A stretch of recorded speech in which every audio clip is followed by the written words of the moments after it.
So my name's Krystle Grandy. I'm a senior producer. I'm a partner in a documentary production company, and also the producer within that company called Venture Road Pictures. And then I'm also the president of Women in Film and Media of Pittsburgh. So I'm like, what else? What else do I do? Awesome. So this says you spend so much of your time behind the camera making films and telling other people's stories. How does it feel to be on camera? Honestly, and like this is always funny to people that like know me because they're always like, you do great in like when I have to speak in public or whatever. But it terrified, like I am so nervous to always be on camera or be like the center of attention. I grew up being like the lonely kid that like I remember once in school forever ago, like I'll never forget it because it was so sad for a kid. I had no friends really. Like I'd go home every day and like play by myself because I looked like Harry Potter, but like not in a good way. So I think a lot of people were like, okay, loser. And one of the girls in my school came over to play with me one day, and I thought like, oh my God, she's popular, she's so cool, this is amazing, right? And the next day she went to school, and I was like so excited because I was like, finally, people are gonna like me, and I'll have friends, you know. And she told everyone that her mom forced her, and it was like this whole thing, you know, like everyone made fun of me. I remember, you know, I used to like not go to lunch because I had no one to sit with. So to get out of it, I took three languages as I got older because that would save me from like normally during lunch I'd wander around or try to figure out something to do so I wouldn't have to go and like have no one to sit with in the cafeteria. And so instead, I just took French, Spanish, and German to fill up my whole day. And so I had no lunch, which I just ate snacks all day, which, you know, wasn't the worst thing ever. But it makes me a little sad now thinking about it because I'm like, I just don't have fun memories of growing up. And I think that kind of has like carried into my adult life in the sense that when I'm like around people, I still can't believe that they like are even interested in hearing what I have to say or that they would like me or, you know, because I'm like just so used to early on being like this kid that everyone was like, get this kid out of here. I was always like the bad kid too. And as I like made friends, I would always mess it up because like I would be the kid that told all the other kids like let's go in the woods and like find this monster, and then we get lost in the woods and the cops would have to come find us, and then everyone would like point their finger at me, and then the parents would be like, okay, you can't play with this kid anymore. So it's just like a vicious cycle of like no friends, make a friend or two, and then I did something like mess that up. So I was always kind of like alone, you know. So it's weird for me to be the center of attention and kind of like you said, doing and telling so many other people's stories. It's nice because I feel like I'm a part of that and I get to do that, but I'm not the focal point, which I love, you know. But I am actually writing a book about my own story just because I think that there's a lot to be said for being behind the scenes and kind of doing that and telling other people's stories. And there's a lot of experience, especially as a woman in the film industry, right? I was in LA pre Me Too, so pre all the things that happened with Harvey Weinstein. So dealt with a lot of harassment and discrimination. And, you know, a lot of times I was the only girl in like the group of people I was working in. And that was so hard, you know? And so kind of doing that and then living through Me Too and seeing like the really cool changes. And now mentoring a lot of young women in the industry, it's really neat to see how much safer they are and to be able to mentor them because no woman really ever mentored me. It was always, I think, for women, we can get a little catty, a little competitive. And I think when I was coming up, men were always my best mentors because a lot of the women I would go to were like, no, because I think they thought like I was going to learn from them and take their job. Whereas like my mentality is always like, I will teach you everything I know. And I hope that you are better than me. Like someday when I'm old and sad and need a job, hire me. But I'm like, I'll teach you everything I know because you'll never do it like me. Like my vibe, the way I do things is solely mine, but like all of the information and everything, like I'm happy to give it away. You know, I'm like, I will tell you any questions like when I have mentees or interns or whatever, the more proactive they are and the more they want to know, I'm like, I will do anything you want. Like you can come to set with me, you can follow me around like a baby duck. Like whatever you want, I will give you, but like you have to ask for it. You know what I mean? Because I think that that's how I always was coming up. So I'm like, if somebody's like me and they ask for it and they want it and they're proactive, I'm like, yes. Cool. I'm gonna put this. I like your handwriting. It's so nice. Cool. You're the president of Women in Film and Media Pittsburgh. What is your mission and why does it matter to you? Good question. So our mission is really to like highlight, empower, and make a space for women within the film industry in Pittsburgh, especially, but really all over. Like it's a international thing with So what this year we had a conference in Ireland that they wanted me to go to, and I would have gone, but I know this is going to be an unpopular opinion as well, but I really don't care about going to Ireland. I'm really into haunted things, so I was like, there's not a whole lot that I've like bookmarked in Ireland. If the conference was in like Romania, I would be there in like a split second, you know. But so I didn't end up going. Maybe I'll go next year. Hopefully, it's somewhere cool. Um, but yeah, so that's really our goal at like the very base of it, you know. And I think that we're creating a space, right, where this organization is women led. Like our board is entirely women, so that's who's making all of the decisions. But I think it's really important to, and I've been kind of vilified for this, and it bothers me because I think there are women out there that want WIFM to be this group, right? That's a He-Man haters club or a man haters club. Like they want it to be like women only and no men allowed. And I'm like, that's how I was treated almost my whole early in my career. It was always like all the men went and did something and I wasn't invited because I was the only girl, or I couldn't do this because I was the only girl. And so I always hated that. I still to this day hate like any sort of gender specified like thing because I'm like, I just think that it's just stupid. Like I have so many good male friends, female friends, and it's just like, why can't we just all like erase gender entirely and be like, we're all people? And if you're in this, you can go to this, or you want to go to this, you can go to this, you know? Even like personally, when people are like, only men could come to this boys trip. I'm like, oh my God, like, come on, man. Like, it's 2026, you know? Like, gender is just to me such a, and I feel like I'm a very masculine woman, maybe in a lot of ways. Like, I can't cook to save my life. And I call almost everyone dude. Like, I'd rather be called dude than like ma'am. You know, down south, I've had to sit down my PAs because they'll be like, yes, ma'am, all day. And I'm like, you can call me anything you want. Like, but call me dude, call me whatever, but do not call me ma'am. Like, it just makes me feel like an old lady, which I'm not yet. And so I'm going to own that. But yeah, sorry, I go off on my little tangents, but basically with what we're trying to do is, you know, build this space in Pittsburgh, really make it female led, female focused, but with men, I want to make sure they're included. You know, I don't think an eye for an eye is the way to fix things. I think the way to fix things is inclusivity. So like recently this year, oh goodness, we built or we offer now a advocate like ally membership for men because I think we had one member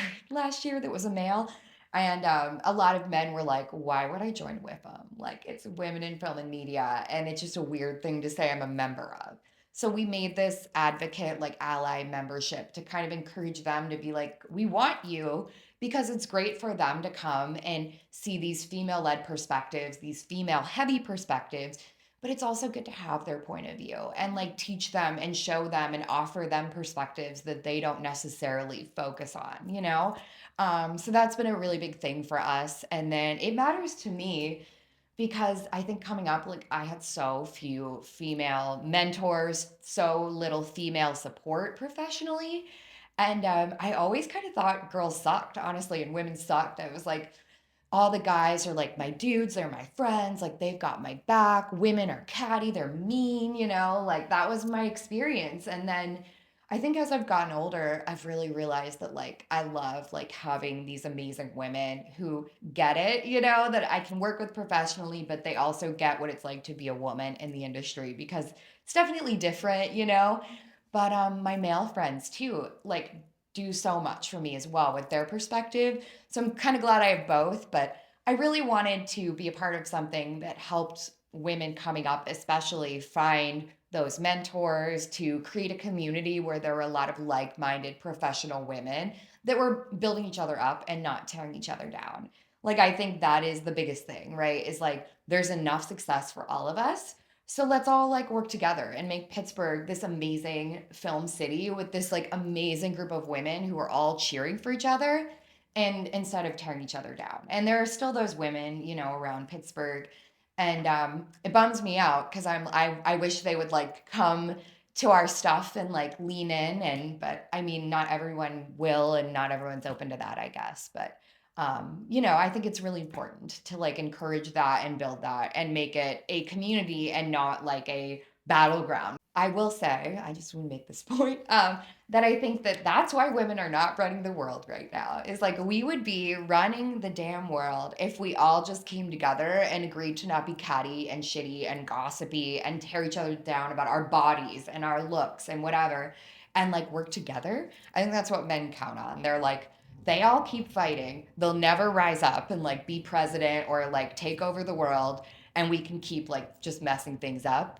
And I think that if we just got our shit together and worked together, then like we would do amazing things. So, I mean, that's kind of my hope one day. I hope to see a female president someday. We'll see.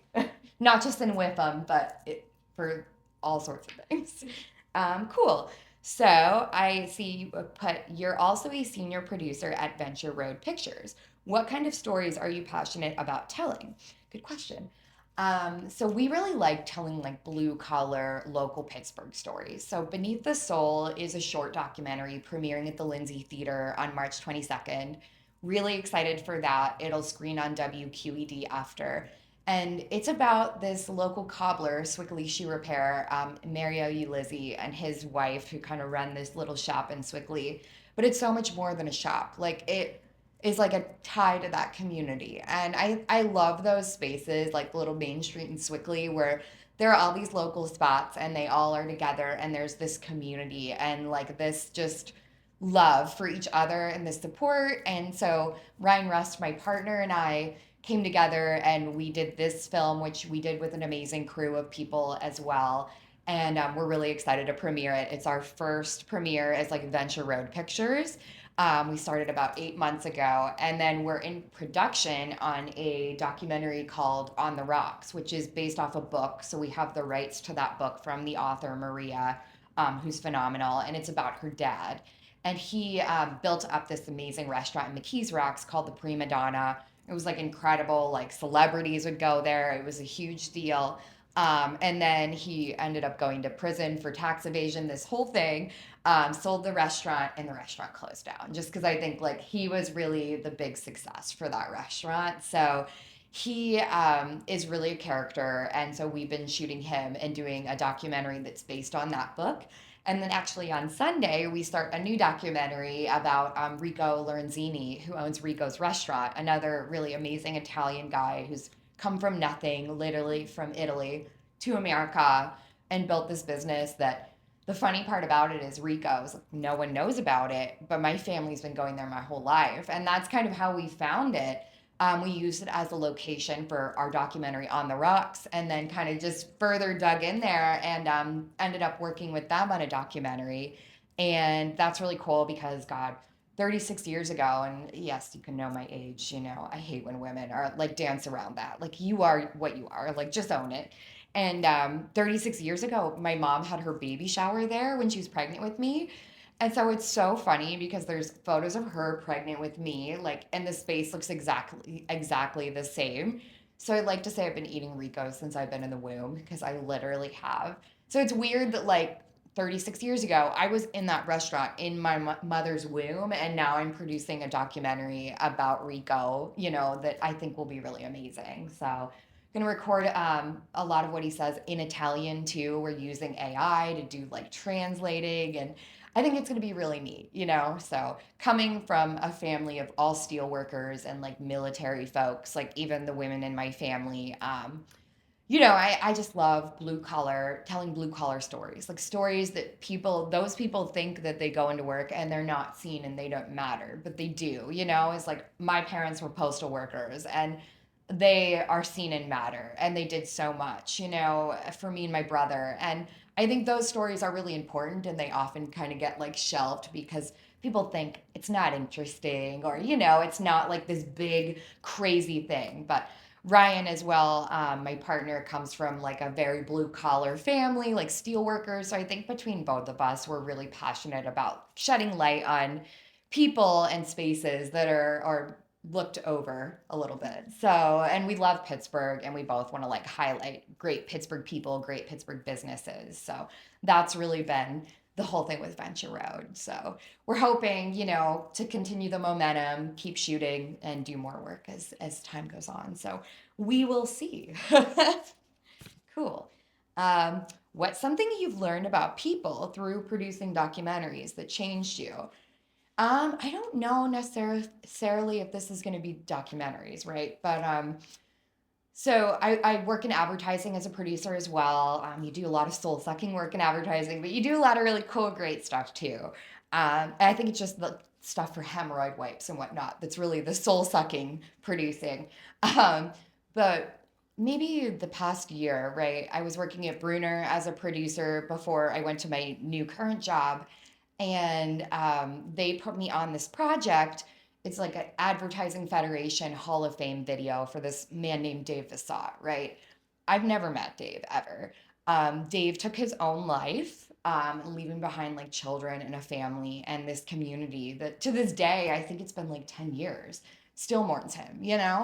And I have a background with depression and a suicide attempt kind of in my background that I'm like not afraid to talk about because I think that more people need to talk about that stuff. You know what I mean? And let other people know they're not alone because I think you can feel very isolated. Like I'm the only one that's flawed. And so I always like hearing when other people are flawed because cool. But I produced this video about Dave Vissot, which included a lot of my coworkers, colleagues, friends of mine talking about Dave. And it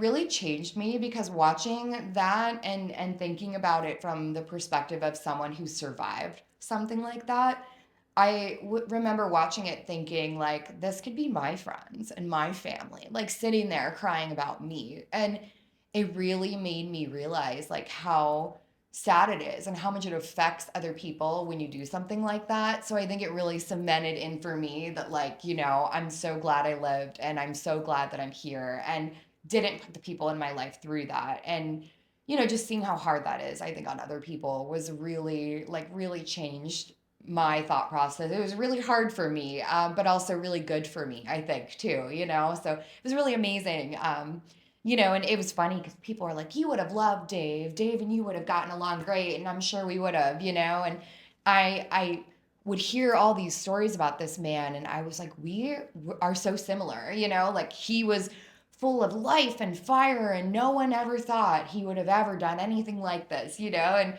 I feel like I'm the same way. Like people who know me that don't know I have like I would say serious depression, um, would never know that. And so it's interesting to me to like have heard that, gone through that, and kind of experienced that on the other side.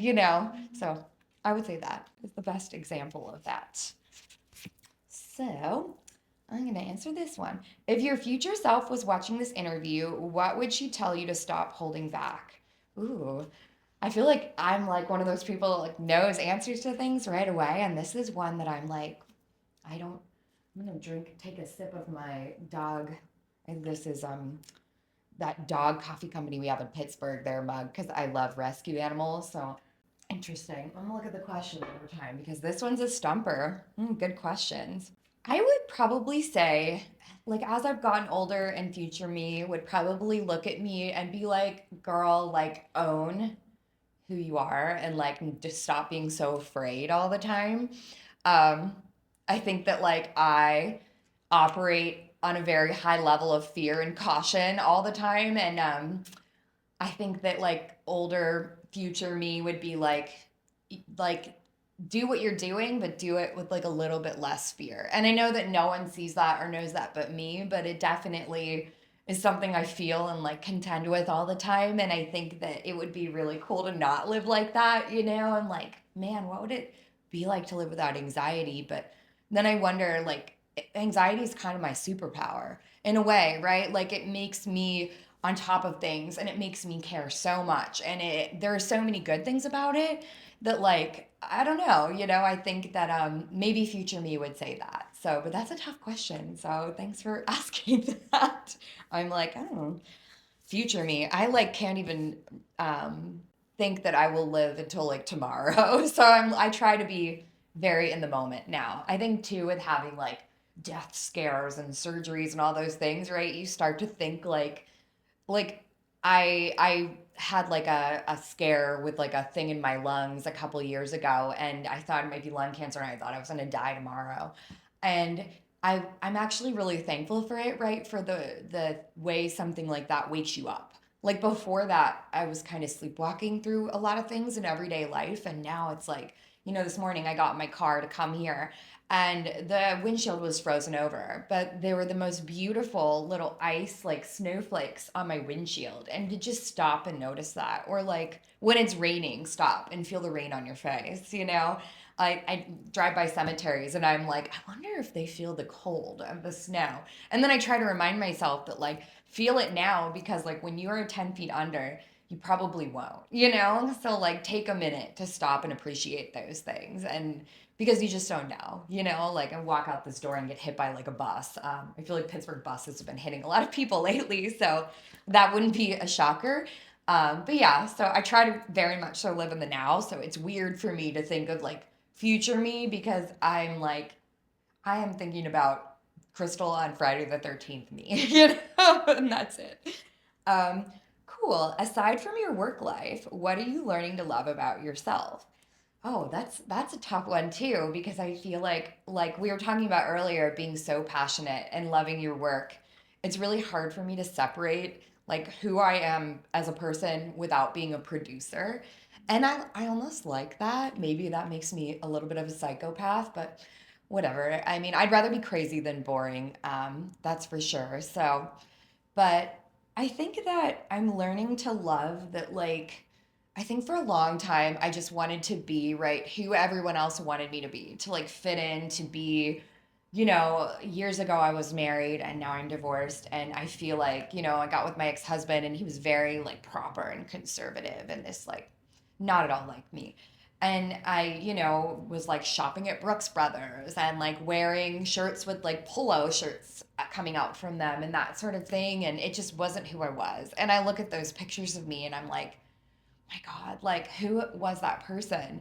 And I think really like now I'm learning that like being authentic and just being yourself entirely is like the thing, you know, like being that and then just being that through all the aspects of your life. So like I'm like that at work, you know, and I know some people probably look at me and they're like, she's this tattooed person that says like rad and dude, like how professional is she, you know? And I'm like, I'm not really.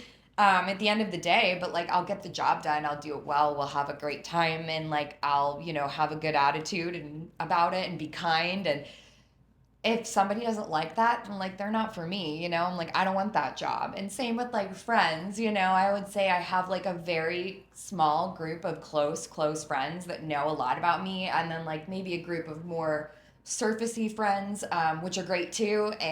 But I really try to be authentic and be like, you know, if you don't like this, if you can't handle this, like, it's cool. Like, bye. You know, it's even like with dating, I think until recently, like I've been dating this really great creative director guy who I just adore, and he's like my best friend. And I think that's come from dating with the sense of being authentic, right? Like I think for a while I'd read these dating books that are like formulaic, like on date 3 you have to do this and say this and then you'll get the man to be your boyfriend. And it's like, if that is exhaustive, and it's like it's almost like lying to someone because you're being this thing that you're not. And I think this current relationship I'm in, I really went into it being like, I was actually at the point where I was like, I don't want to even date anymore. Like, this sucks. It's awful.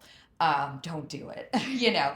But I think that I kind of went into it and was like, hey, like I'm just gonna fully be me and like not give a shit really. And whatever. Like if this guy likes me, great. If not, like I really don't care. And then, went and we went to Jekyll and Hyde's like right before Halloween. And it was funny because they were having a Halloween costume party, which neither of us knew about. So we were the only two people there not in costume. Um, but yeah, like, it's been very like fun dating somebody without all the fear and like things hanging over my head of like, oh, you can't do this, you can't say that, you can't, it's like there's all these things that people tell you you should do or not do to like have a relationship or have a boyfriend or get a man or whatever. And it's like, I'm really this year leaning into just being my authentic self, and like what's meant for me will be here for me and what's not like will not. And that's fine, like I don't want all the things. I just want the things that make sense for me. So yeah, I'm trying to own that, I guess. So I'm really loving being in that space right now. Oh, any final thoughts? Um, I don't know. I think that one of the things I'd really like to encourage people is for women in film and media, for a lot of younger people to really step up and realize that getting these educations, these film school things is great, but like in this day and age, you need to do more and you need to show the passion and the extra effort. It's like I've had a lot of mentees and talked to a lot of young people, and a lot of them, I'm like they're checking the boxes, they're doing what they have to do, but they're not doing the extra mile. They don't love it. And I think to be in the film industry and video space at all, you have to love it. Like you have to love it. And for me, I grew up watching like old Hollywood films and wanting to be an actress, and just I felt like my whole life, right? I was like, I'm gonna someday be a big enough deal in Hollywood and be somebody that everyone who treated me like I was nothing will regret it.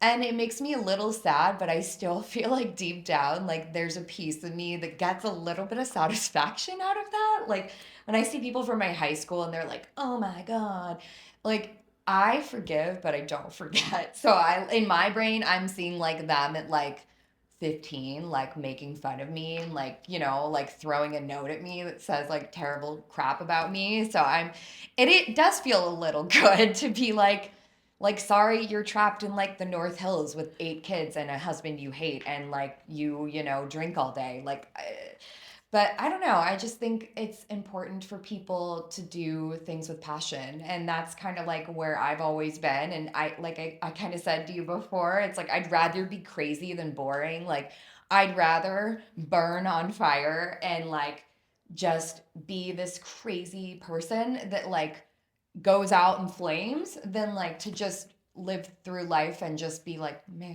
about life and everything. So it's funny because when I get like my aura photo taken, it's always blazing red. And I'm a Gemini, but like even when I went to Salem, right? Like I did several readings and all these things with witches there and whatever. And all of them were like, your energy's so red. And I try to like keep that in mind and be like, I want to keep hold on to that, like bottle that as much as you can bottle like lightning or fire, and like just have that as long as I can, because I'm like, once that's gone, I don't know who I would be without that. So I would encourage people to find something that makes them feel like that and like chase it with everything they've got, because I think I did that. And, I took the road less traveled, I would say, but it's made all the difference for sure. And I'm really thankful for that. And I failed 10 million times in my life and been kicked and, had my face rubbed down in the dirt. But I think the thing that's made all the difference is the next day I've gotten back up and I've run, full speed towards that dream again. Like, and I think that other people should do that too and just really love what they love and go 100% at it and not be afraid to do that. And I know I say I have a lot of fear, but even with the fear, like I always say, even in my own head a lot, I'm like, feel the fear, but do it anyways. Like most of the things I do on a day-to-day basis, I'm fully terrified for. But I'm like, I do it anyways. Do it. You know what I mean? And that's been kind of cool too. So I would say those are maybe my best final thoughts as I get sweaty and like on your note cards.